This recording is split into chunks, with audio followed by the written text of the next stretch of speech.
They're the liberal rednecks. They like cornbread and butt sex. They care way too much but don't give a fuck. They're the liberal rednecks that makes some people upset, but they got 3 big old dicks that you can suck. Oh, what's going on, everybody? It is your boy, Corey Ryan Forster. Here we are at the WellRED podcast. We appreciate y'all being here, telling your friends, liking, subscribing, downloading, all that good stuff. The early portion of this show is always brought to you by me and the boys' other endeavors. I've got CoreyWritesForYou.com, my subscription service where you can sign up for $5 a month and get bonus podcasts and essays and videos and all sorts of good stuff. Me and Trae also have Puttin On Airs, the new hit podcast wherein two hillbilly dipshits talk about fancy stuff. Trae, what you got going on, buddy? You can go to TraeCrowder.com and check out my live dates. Come and see me. I sure would appreciate that. Failing that, or in addition to that, depending on how sweet you are, you can go to Patreon.com/TraeCrowder. Got a bunch of extra stuff on the Patreon there if you want to support your boy. And then the only other thing that hasn't been mentioned yet is the weekly political podcast, Weekly Skews, every Tuesday night at 5 Pacific. But then it just stays on my channels after that, so you ain't got to watch it live. But, yeah. Hits. I normally right now would throw to Drew, but a lot of y'all know that Drew, it was his birthday last week, and he was at Burning Man, and he's on his way back, or he's having technical difficulties. He's texted us, and he's like, guys, I'll be on in a second. I don't know if it's his computer or what, and which is a huge bummer because Drew is actually bringing on a special guest this week, and it's his Uncle Terry, who was at Burning Man with him, and Uncle Terry's already in the waiting room. And I don't know Drew's Uncle Terry that well, but from what I've heard about the guy, I don't really think he's somebody we want to keep waiting. So if it's okay with you, Trae, I'm just going to go ahead and bring Uncle Terry on. Who am I to keep Uncle Terry waiting, baby? Do it. Okay, Uncle Terry, can you hear me? Can you see me? I got you there, boys. I can see you too. How you doing? Oh, we're good, man. We're good. So do you have any idea what's wrong with Drew here? What's going on? Buddy, I've spent all week with him. There's a million things wrong with him. But if you're asking me why he can't get no internet, no, he's probably got dust all over his computer. So how was this your first was this your first festival of any type, this Burning Man? Yeah, it's my first. Well, I've been to the Rhubarb Festival a couple times. They got down the road here, but I ain't never been to know something like this. Rhubarb Festival. Yeah, they got it down the road here, but it ain't even remotely the same. How'd you get roped into this whole deal? Well, they said they was going to party out in the field. I said, hell, let me go, And then I said, they said, there's going to be naked women there. I said, all right, let's do it. Right. Bunch of hippies, though, ain't it? It ain't hard to talk me into nothing. I wouldn't call them hippies. Hippies is dirty. These people was nasty. But hippies got some self-respect. I tell you that right now. I got to be honest with you, boys. I was out there. I didn't have a bad time because Uncle Terry has a good time wherever he's at, especially if he's in his RV. But I can't say I get it. I can't say I understand what the big deal is. Does that make sense? Like, I don't know. Yeah. I've never been, and I am not the type of person who likes to be, I've told many times on this podcast, you probably don't know, Uncle Terry, I don't know if you listen to this program, but I'm a big showerer. I mostly just listen to George Jones. Yeah, okay, that's fair. I'm a big showerer, so it's never really had an appeal to me, but it does seem like everybody really gets into it. Like it's a big deal. Yeah, I only shower once a week myself, but that's also a problem. I only shower once a week because I don't need to. But yeah, listen, I want to be very clear. I'm saying I don't know what the big deal is. I'm not saying I don't get what they think the big deal is. Because here's my thing. All right, you say we're going to go out in the middle of nowhere, party, get a little freaky, and then burn some shit. Well, goddamn, we do that every weekend. Why you got to make such a big deal about it and go way out in the desert and get all hot? You know what I mean? I fucked Drew's Uncle Tiffany in the back of a S10 last weekend, let her put her finger in my butt, and then we shot some gas cans. His Uncle Tiffany, that's... Did I say Uncle Tiffany? See, I've been hanging out with these motherfuckers 1 week, and I'm already confused about gender. Yeah. It's hey, I wasn't going to say anything because it's your prerogative, Uncle Terry. No, I don't do prerogatives. Ain't nothing wrong with it, but it's just not Uncle Terry's style. I'm more into women. But what I'm trying to say is that if you just want to blow stuff up in the field, I get it. Why you got to go out there and go through all that to do it? You know what I mean? I'm with you, Uncle Terry. It was a fun party. Don't misunderstand me, boys. It's just you can have fun parties in the goddamn infield of the Daytona 500. Like, you ain't got to be out there and not have no water or nothing. So, what was Drew getting up to? Like, I mean, can you fill me in on a little bit more of why he might be missing right now? He got butt booty naked on day one. I didn't see him for 5 days, and when he came back, his beard was a different color. And he was like, "It's the dust." I said, "I don't think so, son. It's the sin." You know, I've seen Drew naked a lot of times, but I don't know if I've ever seen him butt booty naked. That is a different type of naked. Well, you know, back where I come from, we say people need to be washed in the blood of Jesus to get the sin off, but I'm not sure even that would get that shit off. So, it's your first festival. Do you and Drew hang out normally and party together? How was I this can't say we different? hang out normally, but yeah, we party together. The main things we got in common is we like tits and weed. Yeah. And we try not to talk about nothing else. You know what I mean? It's like, fuck corporations, let's get high. But then if it goes any further than that, we end up fighting. I have to assume there was plenty of titties and weed at Burning Man. Did you get tangled up in any of that? No comment because Aunt Tiffany might be listening, but I did get tangled up. Yeah, and you're a monogamous man. We can respect that. Monogamous? Yeah, that's what I said. I think monogamous. Is that monogamous, monogamous? You know what I mean? Oh, like a rap song. Yeah, they's doing that too. Exactly. That's pretty good. Yeah. Oh, did you enjoy the rap? Yeah, I like rap.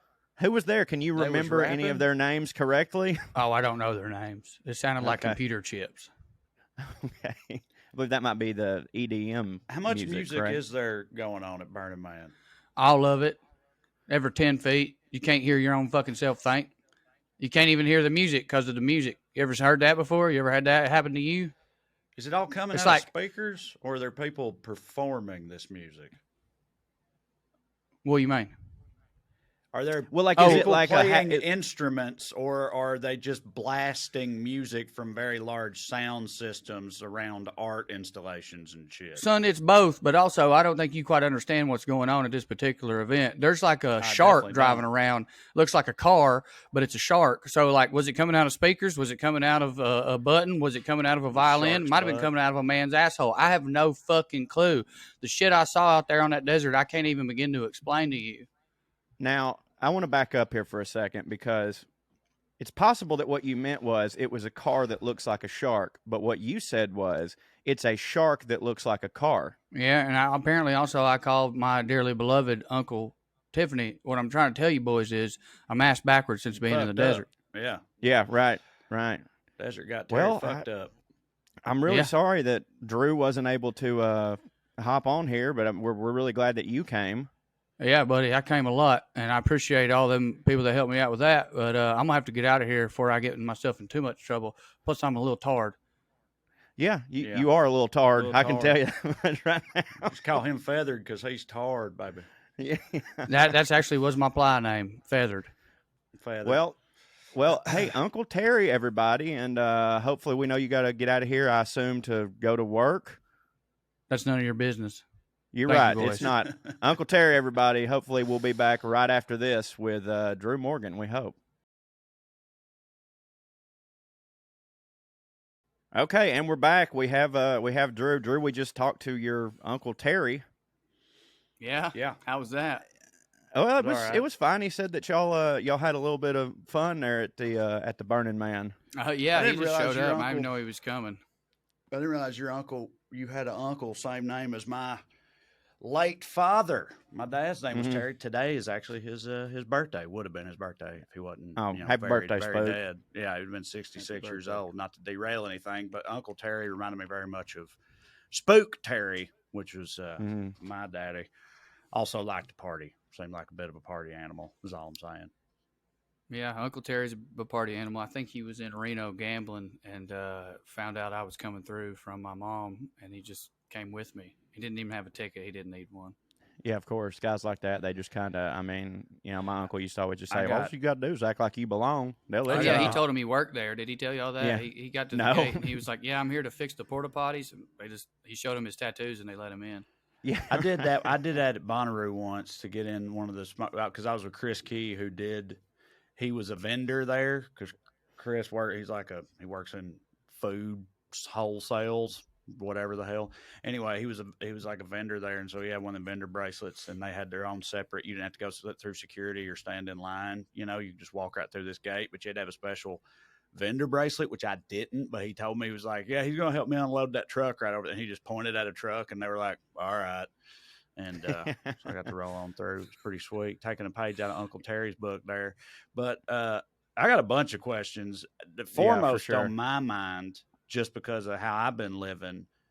So here in Burbank, here in the San Fernando Valley, over these past few days, it's been hotter than the devil's asshole. It's been 105 plus, not on record breaking heat wave up here. And even in my house with the air conditioner on, we've been hot as fuck during the daytime. And I'm just wondering what the heat was like out there, you know.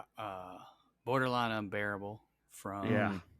about 10 a.m. to about 5:30 p.m. And apparently the only for 8 hours though. well, apparently the consistency of that, meaning it was daily that hot with very little reprieve. There was one day it got cooler because of a dust storm. So, you could breathe in the heat, but not in the actual air. But anyway, apparently that's not that common. And I know this sounds silly what I'm about to say, but everybody's like, usually you have some days where it's more like 90 or 93, not 100 to 105. And for those of you who aren't from California, like 90, 93 sounds unbearable. But if you're in shade and it's dry heat, 90 and 105 are very, very different. For sure. Especially if if you've experienced 105 and then 90 shows up, in that case, you're like, 90 ain't bad at all. Yeah. Yeah, and you get acclimated to it all. So even the veterans I was with of burns past were like, by Wednesday or Thursday, they were like, this is something else. It's supposed to get cool. Because we were expecting it to get cool on Wednesday or Thursday, and it really didn't. So it were you there for a whole week? Difficult. Yeah, you don't necessarily have to be. Right. But yeah, we were. We went early because actually I can't fully get into that. But we were not supposed to be there the whole time. Like from a ticketing standpoint? No, Andy had. I'll tell y'all later. It's not. It's not like fun or funny or anything like that. Yeah, right. I was considering staying the whole time. And I did stay the whole time. I know that doesn't make sense. I'm very I hear you. I think I get it. So at Bonnaroo every year, I'm not trying to be morbid. I'm just trying to compare and contrast festivals. There's always at least a couple overdoses and like a heat stroke, and it's to my knowledge never been 105 at Bonnaroo. So like how often was it people just like falling out because of the heat? Because I would have. Well, let me first of all say that, I did Bonnaroo this year, and I'm going to be honest, I think it was harder because it was sweltering. Bonnaroo this year was about 95. It was like 90 to 95 almost every day, and it was so humid that like you just, it was awful. The air actually, like a blanket, a damp blanket. It was shorter. It was 4 days. We did 5 because we went a day early. So that was easier. But Bonnaroo otherwise was harder. As far as I know, I don't know for sure. As far as I know, though, there were no deaths at Bonnaroo this year. I think that deaths at festivals are one of those things that come in cycles because they happen. We had 4 deaths at the last Bonnaroo. And I think everybody was careful this year. And everybody was like not being an idiot because of that. I don't know what. And so the next one, everybody's going to be like, nobody died last year. Let's let it rip. Yeah. I really believe that, yes. As far as I know, there were 2 deaths at Burning Man. One was, this is really sad, a premature birth. I don't know how pregnant the lady was. She wasn't expecting it to happen. She wasn't at Burning Man 8 months pregnant. Did the situation have anything to do with it? I have no idea. I'm certain that person will believe that and blame themselves forever now. Which is brutal. And then actually an attorney from Tennessee. There was a really nice tribute to him that was being passed around some of the Reddit threads and all that. He was an older man. He had a heart attack in his RV. Was it the heat and partying? Maybe. This guy, I went and read his obit. It was really cool. He was a judge. He was Tennessee Democrat judge appointed by, was it Sunquist who he had? That was the Liberal Governor Trae. He was appointed by Sunquist. He was high up in the appeals court. He was an actor. The picture of him, he looked like your dad, actually. Might have been Bredesen. Oh, really? Bill Bredesen was the governor too, as a Democrat. Yeah. Had a Either John way. Lithgow thing going on. Yeah, and he was a That big hits. guy, and he was playing somebody in a Mark Twain. The picture they use of him, he's got an old seersucker suit on. Anyway, everybody had great things to say about that dude. I have to So- imagine that at one point that guy, when someone says, "How do you want to go out?" he was like, "I want to die in my sleep in my RV at Burning Man." I mean, that You was know? literally every reaction from people on that Reddit thread who was older. Like, a lot of people were like, I might get emotional in a minute, and I can tell you guys why in a few minutes, but I'm also just exhausted. But all the comments was really beautiful. Were like, hey, I'm 60, and I don't want to die when I'm 63, but if I do, it better fucking be Yeah. at Burning Man. Yeah, right. Yeah, So, at least a last happy memory. So ain't nobody sprint head first into the fire this year, nothing like that. That's happened before. Yeah. right? That's happened twice, as far as I know. Out of protest? No, it Just happened in out of lunacy, I 2017. reckon. I don't know. Yeah, right. Last time was 2017, and a lot of people saw it. Not everybody saw it because Right. it's such a big event. You'd have to be on the exact side, and there are people out there, both firemen and security. And apparently, that guy was the Barry Sanders of Burning Man. Like, he broke like 3 tackles. I don't know It was brutal. if it was the most recent one, but one of the ones I saw, I read on Reddit that, this absolutely blew my fucking mind because I just assumed it's like that guy's completely out of his gourd on way too much, hallucinogens or psychedelics or something like that. But one of the dudes who ran face first into the fire, they did a toxicology report and he was stone cold sober. And that, yeah, he planned it, and that is me the most up. recent one. Like, Yeah, that's he wanted to die there. that's But, wild, like, dude. I mean, maybe this is just the old drug taker in me, but I'm like, if I'm gonna die, I'm gonna at Mhm. least get one more in before. You know what I mean? Like, Yeah, how long does coke stay in your system? Maybe he got, because it was the last day. Maybe he had a great 3 days. according to the drug test that I failed at Tractor Supply, it at least stays in your system for 4 days. So I know that. Well, the drug tests you take at Tractor Supply are probably the most accurate on the planet. Okay. I mean that. So I also saw people Yeah. on Reddit complaining about they were calling them plug and play sites. Yeah. Or, you know what that Mhm. means? I don't. Yeah. What does that mean in the context right. of Burning Man? To explain it fully, I guess I'll have to explain how Burning Man works. And I guess Yeah, get I into don't know. what I don't know love the most difference between about it and Bonnaroo. Huge difference. Okay. My favorite thing about it was, while viewing it, I kept coming back to, I cannot believe people do this just because they want to. And here's what I mean by that. Bonnaroo is a money-making venture. Burning Man is an organization where the ticket, which is admittedly expensive, just pays for the crew to clean up so that they can leave no trace and organize everyone in the meantime. That's literally all it is. It's not owned by anybody. They own themselves. It's a nonprofit, right? So they organize camps in a circle, and the address is clock-shaped. So it's letters. Yeah. The streets are letters and then a clock. I was at 9:30, where 9:30 is on a clock, and E, right? So it's like the streets are the Esplanade, which is the main part, A, B, C, D, E, F, G, all the way, I think, to K. Those camps, there's free camping, but those are few and far between. Most camps are themed. In order to get a spot Okay. at a themed camp, you have to present what your theme is and then say what you will provide the playa. They don't sell anything at Burning Man at all, except for ice. And the reason they So do BYOB. that, yes, ice is the only thing they sell. The reason they do that is if they relied on volunteers for that and not someone who wanted to make money, they might run out of ice and people might die. Right. So there's nothing else for sale there. So there's bars. People come in and they say, our theme camp is an Irish bar. We're going to set up a great. shade structure with a bar. We're going to have this many beers on tap. We're going to be open from 8 p.m. to midnight every day. People can come and get beers. And so the festival itself, half of it is being around the camps, and it's too big for you to see it all. I played giant skee ball. There was putt-putt. There was a camp that was a bar, but they also had a nipple tassels that you could make your own. It was called Nipple Crime. Nipple camp, crime. Yeah.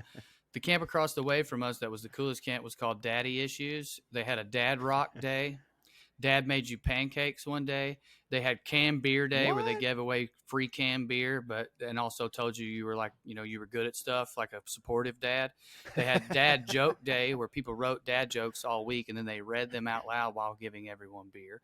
Our camp was called Camp in a Pro Pirates. We did coffee in the morning, but then we all dressed like pirates and you could walk our plank. And the plank was a wobbly board that had a Jenga set with a dick on the top of it. And if you could get all the way in and grab the dick, you win. We celebrate you. You just get a sticker.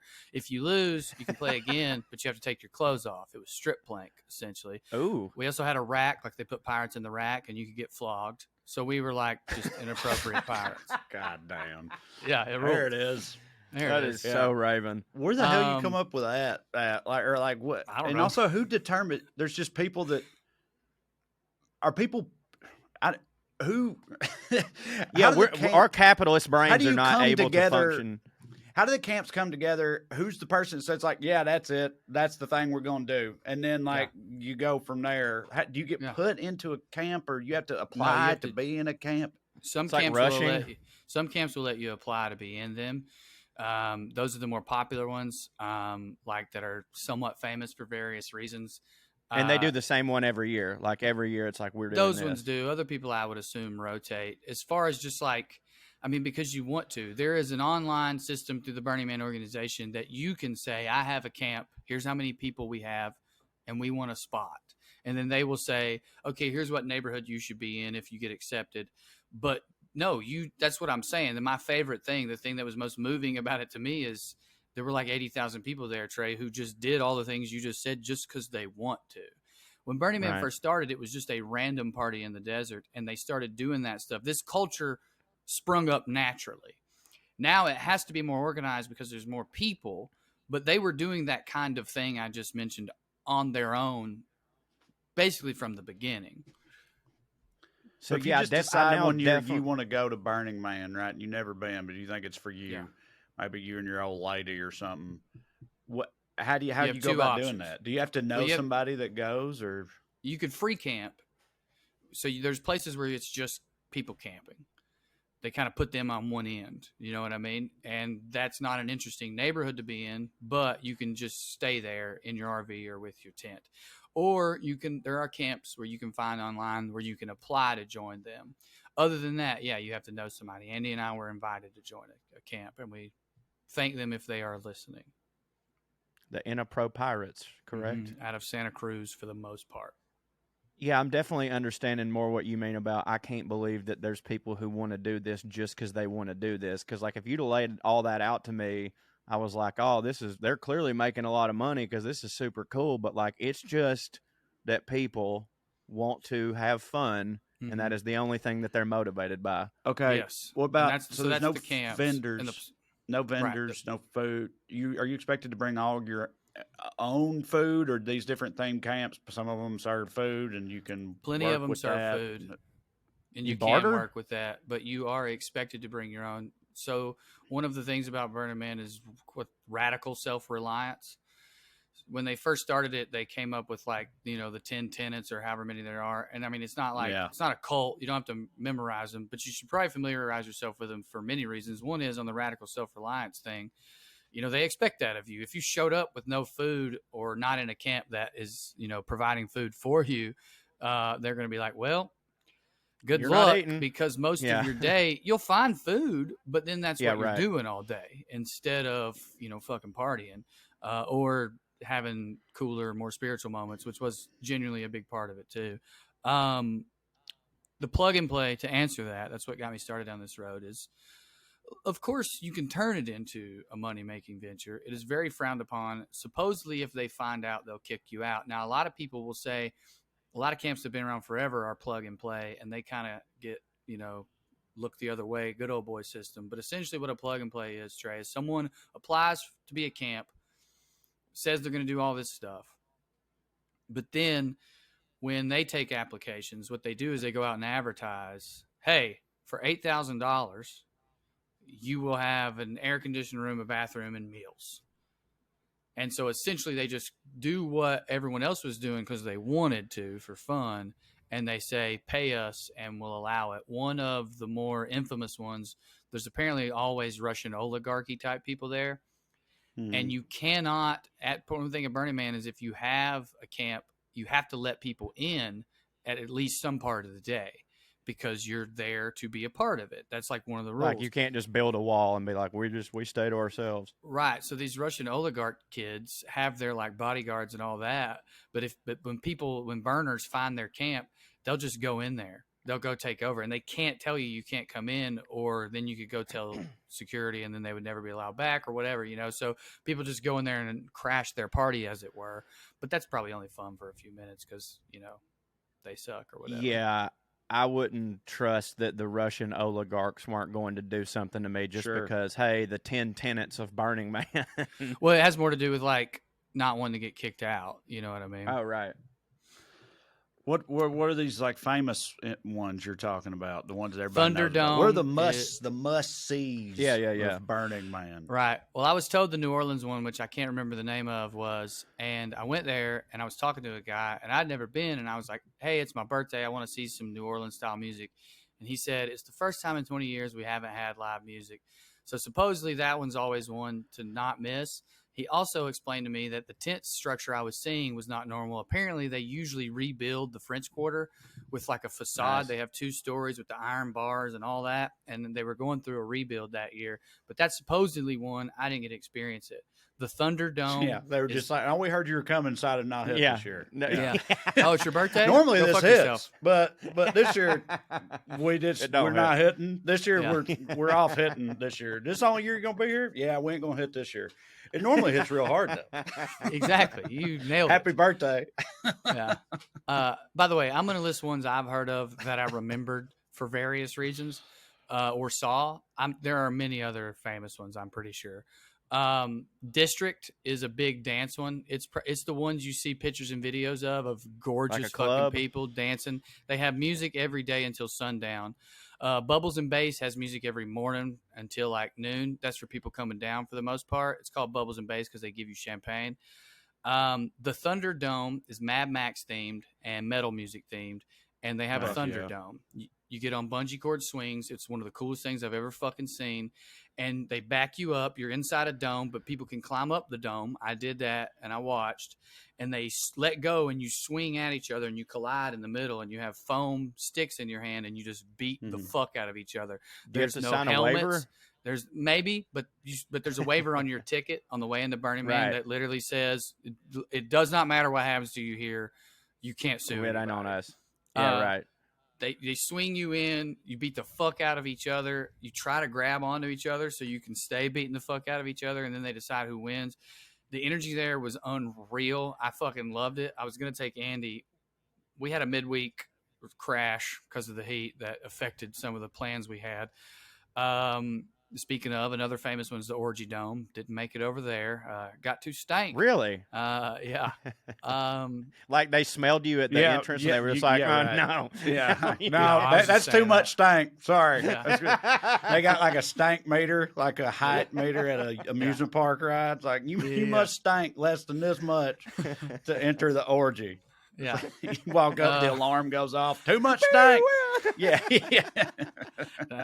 No, that was a personal Roll up, decision, but that's stank. hilarious. All those type camps, like the kinky camps and the strip club type camps, are all in one area. I saw something wild in one of those. There was a bar called Spanky's where to get a drink, you have to spin a wheel and it'll say like, pretend you're a pony or get spanked over there by the spank machine or something like that. We went there once. It was tame. It was like being in New York. There were people wearing leather, but it was whatever, Went there again, and there was something called the groping booth, and I saw legitimately the wildest thing I've ever seen in my life, which was a woman blowing various men. They were all very good looking and very involved with each other, everybody. And it went on for a while. I found that them doing that didn't make me uncomfortable, but after I went and looked through the hole, it had holes in the walls, so you could see in. I found that knowing that people could watch me watch, like I didn't like that, so I didn't watch for very long. But that was an area. What did I want That's to? called the stank hole. What is it called? It was a groping Spanky's. booth at a place The called groping booth. Spanky's. That's Yeah, funny because Spanky's. the most popular college bar in Cookeville, Tennessee, is also Yeah. called Spanky's. So Yeah. it's like, and it ain't nothing like that. Well, I don't Yeah, know. right. It's probably gotten like that before. So I've only told y'all about the city. There's also what they call the playa, which, if you imagine a clock shape, in the center is where the man is that they burn at the end of the week. Groups not only That had to make be so hot. I saw a big aerial picture of it, and I sent it to the group thread, and I was like, "Where y'all think Drew is in here?" And Mark said, "He right there in the butthole part." But anyway, I know. So I feel like I know exactly. I could now look at that picture and point and determine around about where you were, because it totally looks like a clock. You're right. You Right. said 9:30, so and I it think I ends can at 10 pick and 2. that out. There's Yeah, nothing. right, yeah. So in the center Yeah, is playa, and in between 10 and 2, they call deep playa. So during the day, there's a lot of art out there. I mean, it's there all the time, but you can go look at these structures, and I mean, and it's world class. And a lot of it they make out of wood and they burn it, and that in and of itself goes back to what I was saying. My favorite part is just realizing that people just do this just to do it. I mean, they build. Yeah, right. I mean, elaborate, beautiful. It probably takes them 3 weeks to build after spending a whole year designing sculptures and structures, and then it's gone. So during the day, the playa is art. It's where the man is. It's where the temple is, which I'll get to in a minute. Ooh. It is basically a sculpture garden during the day. At night, the part that I haven't gotten to yet is there's also things called art cars. Art cars are probably the most elaborate and expensive things there is, other than maybe the camps, but they don't get destroyed every year. Art cars? That's what they call them. Most of them are traveling dance clubs that you dance in front of. Some of them do other stuff. There was one that was a slide. I truly cannot explain to you guys what it is. One of the most famous ones is called Mind Warrior. I ended up seeing the sunrise one night there. It is a. Did you see the sunrise pretty much every morning? No, because it was so hot, I had to go to sleep some at night because it was hard to sleep during the day. We had an air conditioned yurt, but it only held 3 people, and there were 17 of us or whatever rotating. Right. So I did get a couple naps in the yurt, but I couldn't stay in it. Anyway, the Mayan Warrior, just as an example, is a giant big rig, but you cannot tell it's a big rig. Maybe from underneath you could. It looks almost like a cruise ship, and there's stages, and they've got all these women who dress like Mad Max dancing on it, and a DJ, and you can dance in front of it. There's plenty of those. I was actually on one called Air Pusher. They were friends with some of our people, and one person in our camp DJ'd Air Pusher. Air Pusher is an old Toyota pickup truck that they built from the back. You know those old Toyota camper trucks? You could put a camper on top of it. It's like that, but they built a platform and they made it look like a ship. And then instead of a sail, it has a fully inflated hot air balloon in the shape of a Zeppelin. Nice. So it looks like a ship is floating around the desert because they cover the truck in these white umbrellas and cotton, and then they light them up so it looks like blue electronic clouds. So you have to get really close to look into it to see that it's a Toyota truck. What it looks like is clouds moving with a boat on top of that, with a Zeppelin on top of that. There's a DJ booth. You're dancing. Art car. It looks like art. But there were art cars there was one that looked like a front porch out of like Opie and Anthony, and they served cookies, and that was nice. You run into that. You mean wait, do you mean Andy Griffith? Is that what you were talking about? Yeah. You said Opie and Anthony. The famous Shock Jock New York radio program. Yeah. It's like, I was like, they did front porches? Like, they didn't feel very front porchy to me at all. They were. I'm fried, boys. I get it. Andy Griffith, Anthony, Opie Griffith. No, I totally get what you were going for, but that's just completely the opposite of Andy Griffith. So that's at night, and they're all lit up with LED lights, both to make them look cooler, but also, of course, so that you don't get run over by one, right? Oh, yeah. That was the wildest thing. You need bicycles because this place is so big to get around. Biking across the playa at night and seeing how many there are, I cannot express to you how unreal, and I don't think I've ever used the phrase mind blowing. It blew my goddamn mind. And again, for no reason other than Yeah, we want to. I mean, look, don't get it twisted. I mean, you're blowing my mind right now just hearing it. Well, again, don't get it twisted. The people who do the Mind Warrior probably also have a dance club in San Francisco or something. Yeah, right. You know what I mean? Like Promotion. outside of Burning Yeah, right. Man, they have a following now. But when Yeah, you're on the right. playa and you see that, I don't know how many art cars there are. I'm not exaggerating. Maybe 1,000. They're all lit up, moving in every direction. And there's lit up. Some of the sculptures, they're better at night, so they're lit up at night. And I don't think I ever knew what mind blowing was mean. My brain truly could not wrap its head around like that this exists. I get why people go back and it becomes such a thing for them. It's inspiring in a way because it's like just to make art in the desert, party, get away from regular society in a way like, oh, everything's free. You don't have to buy anything other than ice, and have a community. And that's what it is a community. People did all this, and it is the biggest one in the world. I've seen smaller versions of that. This was mind-blowingly big and beautiful. Sincerely. Is Burning Man like as big now as it has always been, or is it like tapering down? But I think the crowd that keeps it going is they're Gen Xers for the most part. And I'm not saying there's no millennials and Gen Zers involved and that they won't eventually replace it. But if it looks to me like it's been slow going, you know what I mean? Like getting that young blood in there.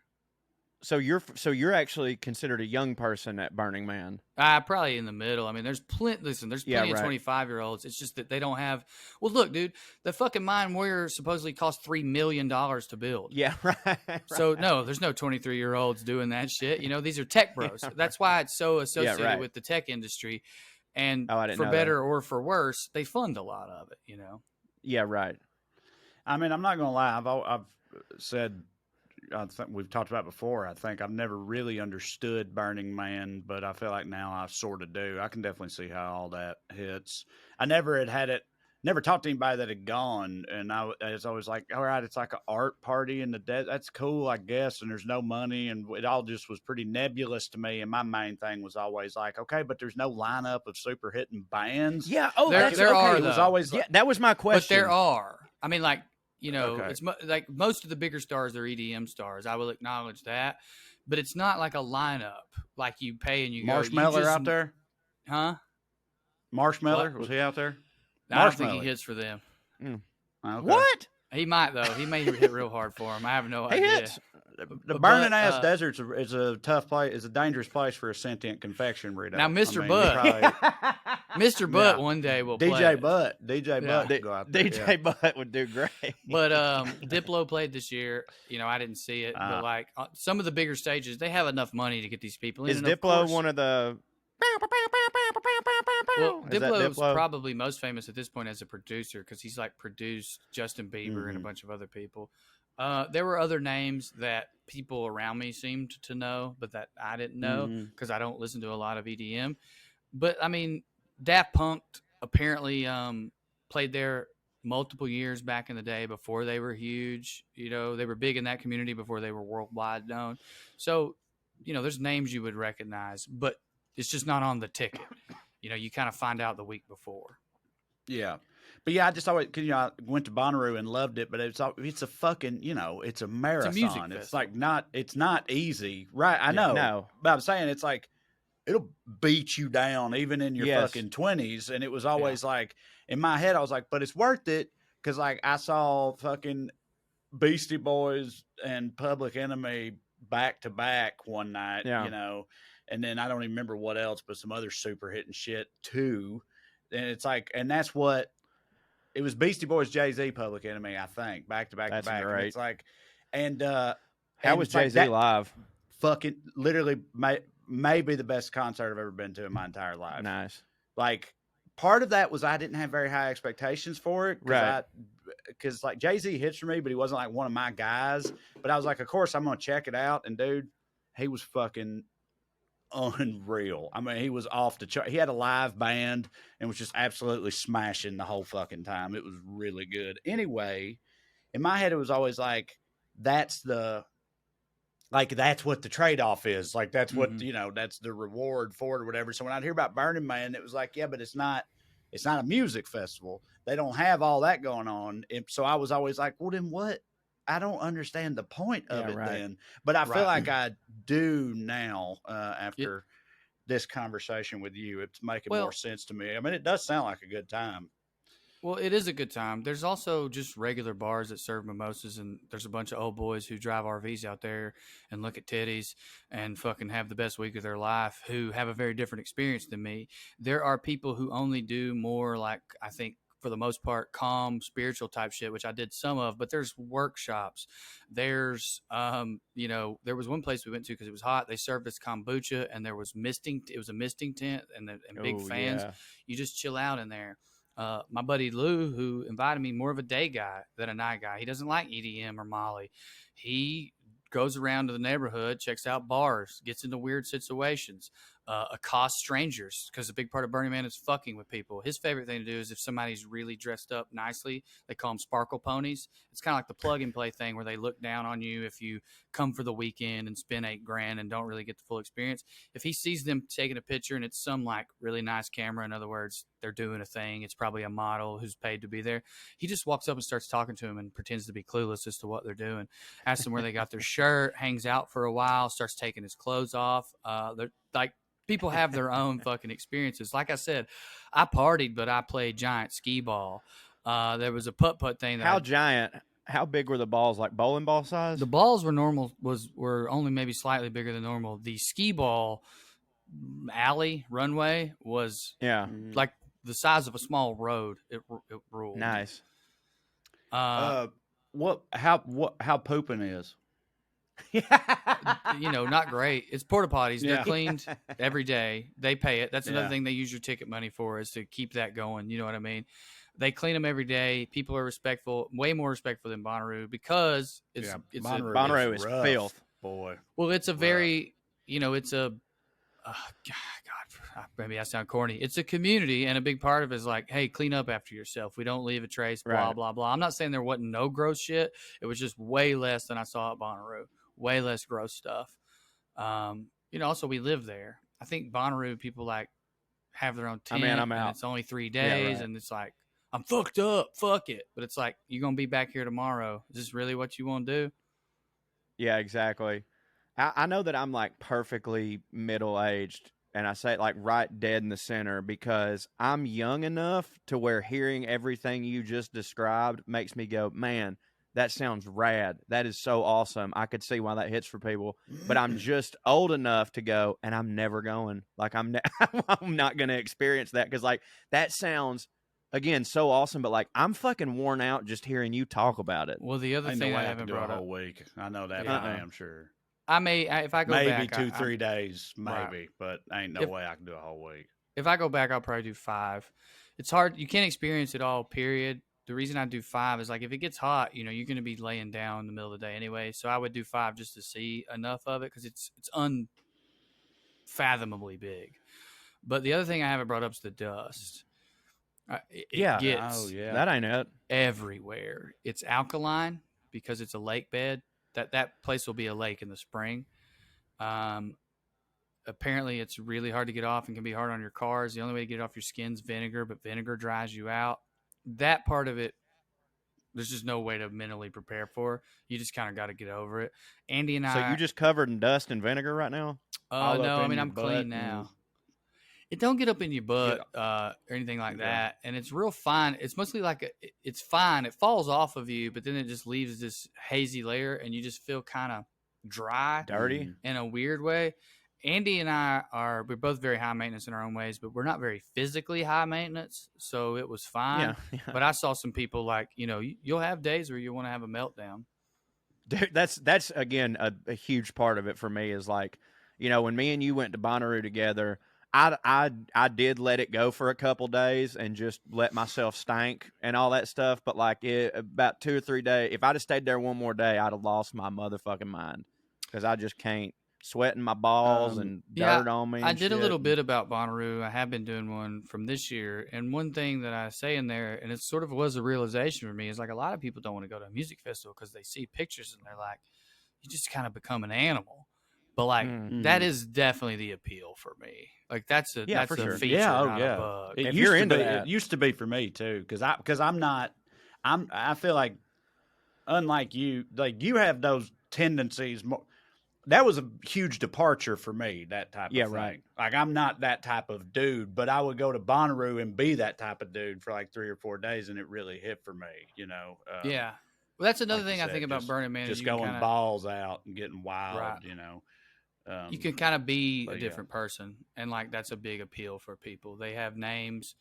It's like, oh, it's a Playa name. Somebody else has to give it to you allegedly, but I'm sure people pick their own. And it's like a lot of people, you just meet them as whatever their Playa name is, and you don't get to know shit about them outside of that area, and that's why they like it.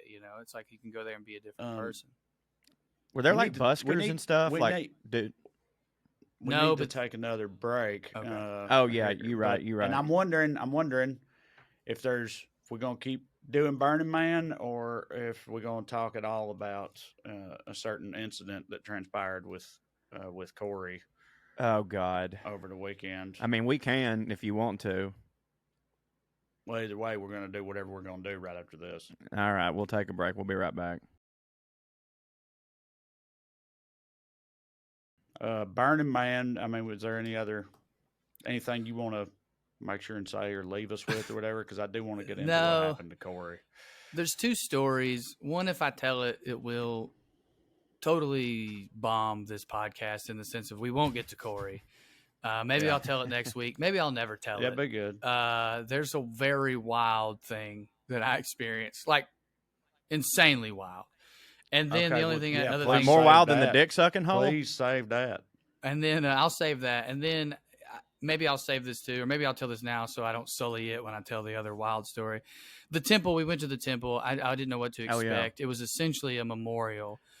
There were other people like leaving things behind, like their, I don't know, something from their old job where they don't want to work there anymore or something like that. You know what I mean? But for the most part, it was pictures of people who had passed. And other than, and this is such a weird comparison. I'm not comparing it at all. It's just the only thing that's moved me like this.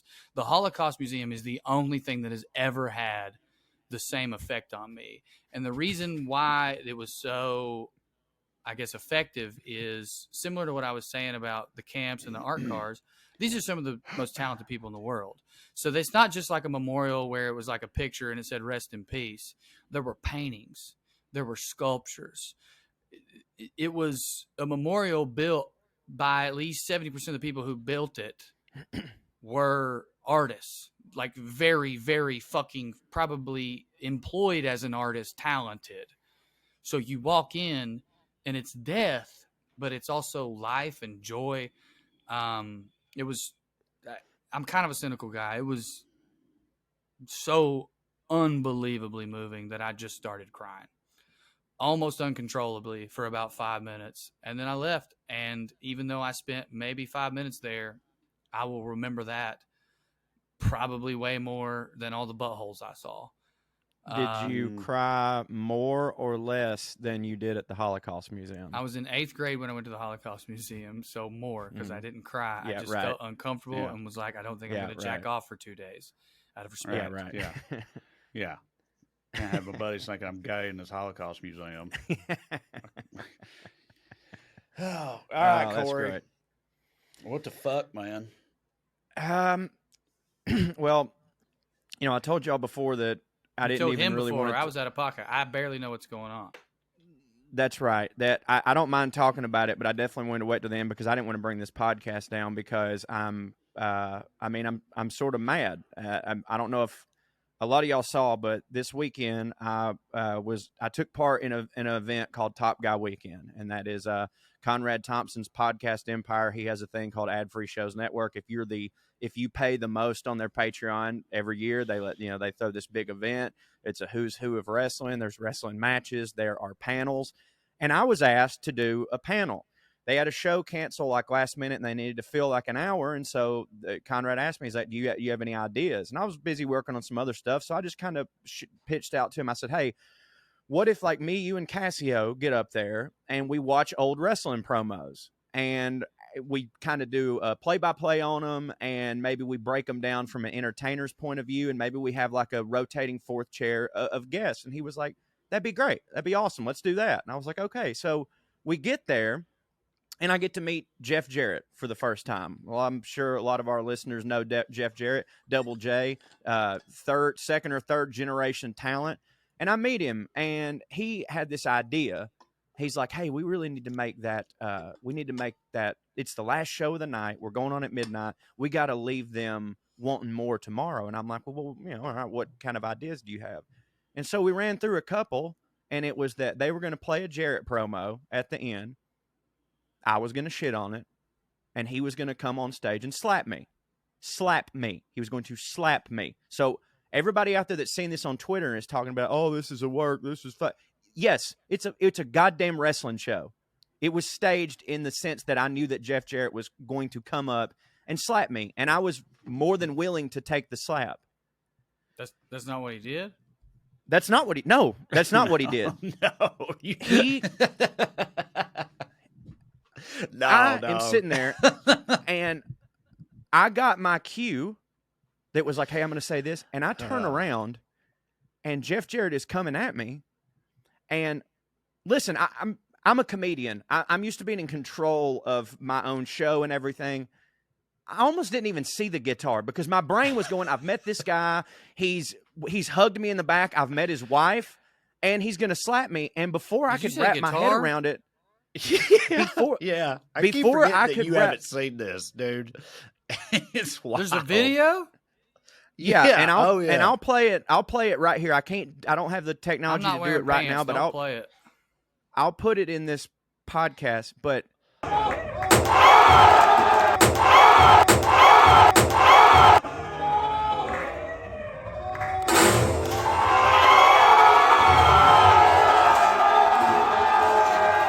the next thing I know, I'm on the ground. Buddy, like I'm talking straight acoustic? up exploded. Straight up exploded an acoustic guitar right over the B. I felt bad and you for the really guitar. didn't No know. guitar deserves that, you know. So I knew that Jeff Jarrett was going to slap me. You didn't and know here's he was what gonna I think. hit you with that right above my finger. Listen. I make my living with my Splintered face. it, buddy. I do. I'm auditioning every day. This is my fucking life. This right here is the moneymaker. I would never agree to take a guitar to the head. I mean, it could have broke my neck. I'm not trained for that type of thing. Where'd he hit you? And here's what I think. Dude, the the face, fucking the head, head, like dude. every, Like, dude, I'm like, right here. By the way, I have I'm in my swivel chair. I normally don't have my swivel chair. The reason I'm in my swivel chair is because I can't turn my head to the right now. Like I can't phically move my head to the right. My eye over here is a little swelled up. Is this a wrestling thing you're doing to me? Again, listen. Sorry. I knew that I was going to get slapped. Like we worked out the angle. I was so fucking happy. I was in the back. It was me and Mick Foley, and Jeff Jarrett and David Crockett, and I'm in the back, and we're working out this wrestling angle, and I'm like, oh my god, I'm really a part of something. And here's what I fucking think that Jeff Jarrett did. I think that Jeff Jarrett was just kayfabing me to my face. Oh, this is going to be great, Corey. You're going to love it. What I think it is that I'm not one of the boys. Yeah. And he saw me get so excited about this, and he thought, oh, I'm going to show him. Now, okay, fair. Were you being annoying? Okay. So the whole you gimmick drunk? was talking about how much you hit. okay, yeah, a little bit. And so here's the deal. I was supposed to insult his wife, and we had worked out how I was supposed to insult his wife. But then she came over and slapped Cassio, which was unplanned, and that made me mad. So I called her a ring rat whore. Mm-hmm. Okay. And I guess Jeff, probably what his argument's going to be is, no, I told you I was going to slap you, but you also didn't tell me you were going to call my wife a ring rat whore. And that's true that I didn't. Like afterwards?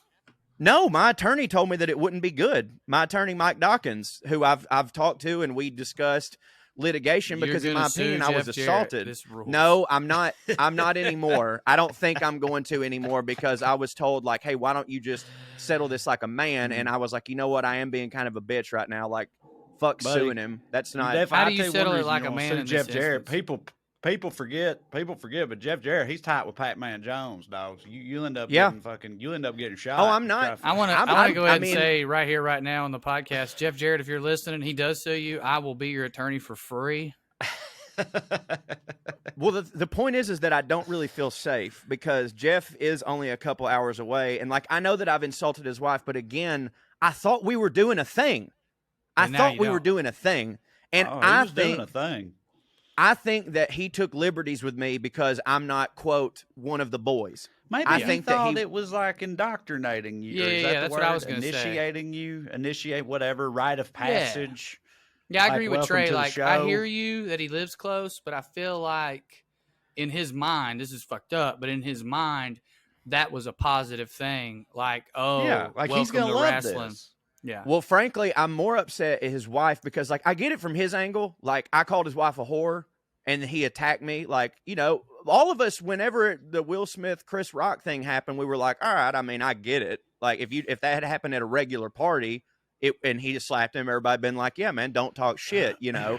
But, like, she took liberties on Casio when he had done nothing. Like, she just walks up and slaps him in the face. And He again, didn't I'm call not her a ring prepared rat for this. whore. No, he didn't. I called her one after she slapped my Why'd friend, she which I slap think is Casio? justified. I don't know. I mean, we were all up there talking shit, but we had just shit on Road Dogg Jesse James was up there, and I fucking talked shit to him to his face about his promo, but he knew that it fucking sucked. You know what I mean? Like he was like, yeah, whatever, it's 20 years ago. He knows that I'm a comedian and I was just doing fucking jokes. Like that's the whole point here. It was an act. It was a gimmick. I was just up there telling jokes. And in my opinion, I got hit in the face for telling jokes. And I'll be honest with you, when the whole Chris Rock shit happened, I was maybe a little more jaded about everything. I was like, hey, whatever, guys. But now I get it. Like I was just standing Now that there happened to doing me. my job. Yeah, I never thought that it would. I never thought I'd be in this position. So, yes, everybody that's saying, oh, it was clearly staged. It was staged for me to get slapped, not get hit over the face with a fucking guitar. And if you don't think it's real, go to my fucking Twitter and look at the blood on the back of my neck. Okay? dude, look at my there's fucking no shoulder. way- Look at my goddamn How- shoulder right here. You can't see. It's fucking black and blue. There's It's just no fucking way black and to blue. Fake the. I mean, just watch the. I don't. What? How do people think that was faked? I mean, like I don't the understand guitar it. pretty clearly Exploded. explodes on top of What- the B. do they think it's fake or with an staged? extreme level of violence. Well, that either like, way, to me, it's like it had and to that's- fucking hurt. Of Like, course it was staged. But again, like I said, it was staged for me to get slapped in the face. I got to watch this But- video. I wasn't going to because I don't want to jack off on the podcast, but I got to see this. I'm too hype. And by the way, I was unconscious. And I you mean, want I me loved to it. and I you want me to told Corey I prove to loved you it. It's do you want me to great. prove to you how I know I was unconscious? I have bad knees. I famously have bad knees. And if you watch the Famously. video, I drop directly to my knees, which is not something that I would have chosen to do. Sack I of would have potatoes. chosen a different way to fall. I was unconscious, laying on the floor. Oh, he got a at an standing event. ovation. He deserved it too. Yeah, dude. Oh, did you just right? watch it? Yeah, I'm It's watching it right now. great. I went to college with a girl I named Jess Jarrett, and they have the same haircut. Yeah. Well, that's really all I feel like saying about it right now because, like I said, I don't intend to sue at this moment, but I have been talking to my attorney, Mike Dawkins, and I am worried about, I don't know, what's the word, implicating myself on something that maybe I don't know the legal ramifications for. Well, you'll say something but- that'll go against what he was going to say in court, and then they'll have this video Right. up of you. Are you? Right. Why are you wearing a highlighter shirt? What does that say? It's, Caterpillar. Oh yeah, it's funny because I think of you every time I wear that shirt. When I was in New York, I went to Macy's to get like a new outfit to wear on stage, and I saw these Adidas pants that matched my shoes, and then I was like, oh, that shirt over there kind of looks like it matches those pants. And I get over there, and it's a like stylized Caterpillar, like the shirt our papaws would have worn, but on sale at Macy's for like $50. And I was like, oh, God damn it, this is Drew's joke. But, yeah, it fit me a lot better about 10 pounds ago. I was a little swole up this weekend. This rules. I'm just watching. little it I on know, smug. right? I'm That's just what watching I on loop. said. You came through. Yeah. Well, I'm glad. Yeah. I'm told glad him, that, I- I'm glad I that was y'all like, think it's so fucking I was great. like, And I can't quit watching this. I do. Fucking. and you know what? I lost 1,000 followers on Twitter. So this is the type of fucking world What? that we live in. I From lost what? 1,000 You could for you could this. sue him for that too. I think That already gained you in followers. Twitter I court. You would think it oh, would. No. People watched me get assaulted and decided that when I needed them most, they're fucking out. Yeah. I had people tweet at me and they Welcome said, to "This is fame. not the quote. This is not the quote content that I follow you for." Yeah. Well, I'm fucking sorry Maybe that's 'cause you that I felt got like a assaulted and bitch. you were. And it. Yeah, I'm sorry that instead of me sitting in my car screaming at my phone about whatever fucking cause is important to your dumb ass, I was getting assaulted on stage. I really apologize for that. Yeah. I'll go do an extra abortion rights fucking rant for you. How about that, you I dumb agree bitch? with you, Corey. I would assume that the people you've garnered over the last 2 years would love you being the victim. So I really think that I'm surprised by them leaving you. Well, Me it too.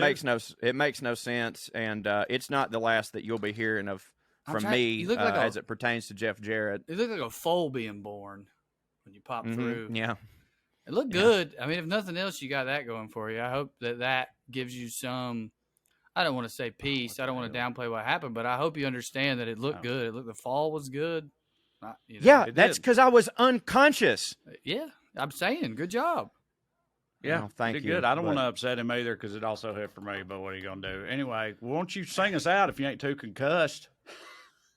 Hey, real quick, Sorry. if the people who I'm I went sorry. to, real quick, but if the people I went to Burning Man with end up listening, because I know some of them said they were going to see what I said, I want to say thank you to them, thank you to the Pro Pirates, thank you to Lou, and thank you, to everybody. It was awesome, and I realized that my experience, probably me describing Burning Man, is not what other people feel, but it hit. Thanks. Well, I thought it was great, and thank you all for listening to the WellRED Show. We'd love to stick around longer, but we got to go. Tune in next week if you got nothing to do. Fuck you, Jeff Jarrett. I really hate you. Shouldn't have said that. It'll be used in court against you. Well, we'll see. Skew. Skew.